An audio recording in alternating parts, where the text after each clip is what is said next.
नमस्कार, welcome to my channel learning with Gayatri. आज आपण बघणार आहोत नदीचे गाणे हा धडा याच्यावरचे प्रश्नोत्तर बघणार आहोत. SSC बोर्डाच्या 5वीच्या पुस्तकातील हा धडा आहे. तर आपण सुरू करूया याच्यावरची प्रश्नोत्तर.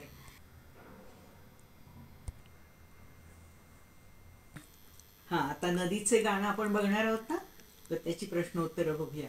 या या नदीचं गाणं ह्या कवितेवरती तुम्हाला काय काय प्रश्न विचारू शकतील असे आपण सगळे प्रश्न घेऊया, म्हणजे तुम्हाला कुठेच अडणार नाही.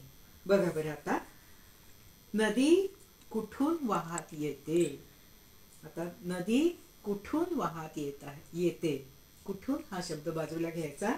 दरी दरीतून आणि वनावनातून नदी वाहत येते. हे झालं त्याचं उत्तर.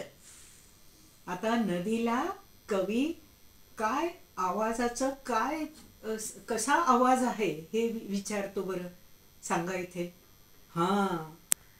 नदी झुळझुळ वाहत येते. नदी कशी वाहत येते. नदी झुळझुळ वाहत येते. नदी गाणे कसे गाते. कसे हा शब्द बाजूला काढा. नदी मंजुळ गाणे गाते. उत्तर झालं तयार. आता पुढे बघूया. तीरावरती काय काय आहे. तीरावरती गावे वसली आहेत. गावे कोठे वसली आहेत.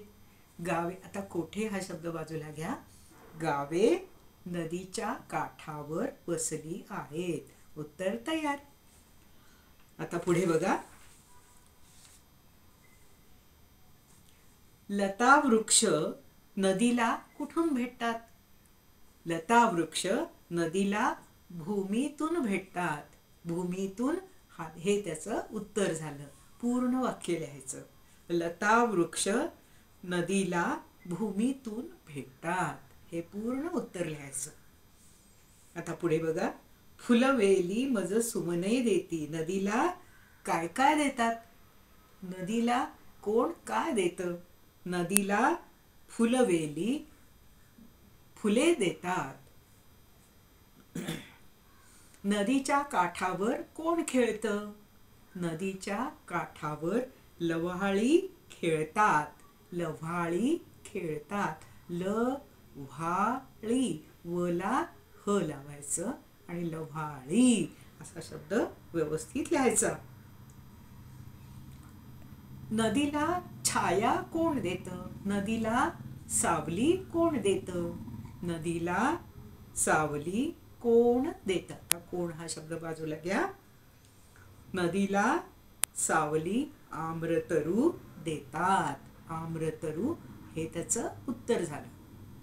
तेवढा पूर्ण वाक्य लिहायचं. ही छाया, ही सावली कशी आहे. आम्रतरू जी सावली देतात ती कशी आहे असा प्रश्न जर आला तर आपण काय लिहिणार. आम्रतरू शीतल छाया, शीतल सावली देतात. आम्रतरू शीतल सावली देतात. पुढे बघा. नदीचं पाणी कोण पिऊन जातं. नदीचं पाणी कोण पिऊन जातं. तर कोण शब्द बाजूला करा.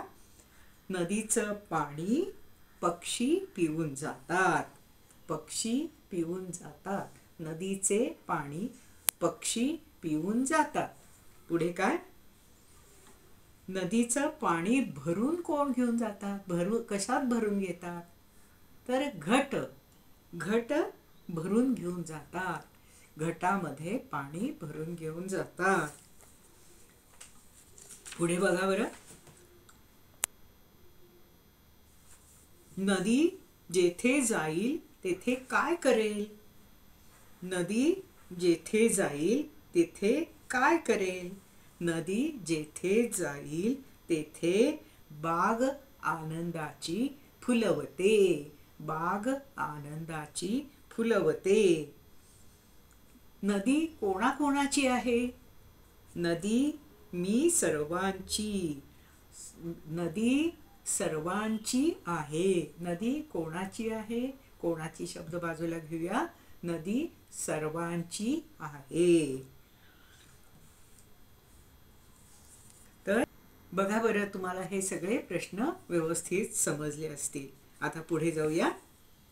आता पुढे तुम्हाला काय येईल इथे, तर जागा भरा मध्ये फिल इन द ब्लँक्स येईल. मग फिल इन द ब्लँक्स मध्ये काय, तुम्हाला ह्या कवितेतलेच शब्द तिथे मध्ये घालायचे आहेत. उदाहरणार्थ सांगते, फुलवेली मज डॅश देती. काय आहे, फुलवेली मज सुमने देती. फुलवेली मज डॅश देती. फुलवेली मज सुमने देती. पुढे बघू, कुठे डॅश खेळत बसती. कुठे डॅश खेळत बसती. कुठे डॅश खेळत बसती. डॅशच्या ठिकाणी काय घालायचं, कुठे लव्हाळी खेळत बसती. आता त्याच्यासाठी तुम्हाला काय करायला पाहिजे, ही जी कविता आहे ती व्यवस्थित पाठ करा. म्हणजे हे सगळं तुम्हाला एकदम 100% येऊन जाईल, कुठेही तुमचं चुकणार नाही. आता अजून पुढे बघूया आपण, जोड्या जुळवा. आता जोड्यामध्ये काय येणार तुम्हाला, झुळ झुळ. आता झुळ झुळ हा कशाचा आवाज आहे तुम्हाला माहिती आहे. हा झुळ झुळ, झुळ झुळ पाणी वाहत जातं ना, झुळ झुळ त्याला पाणी जोडायचं. जोड्या जुळवा. मंजुळ, मंजुळ काय आहे, गाणं आहे. मंजुळ गाणे. शीतल छाया.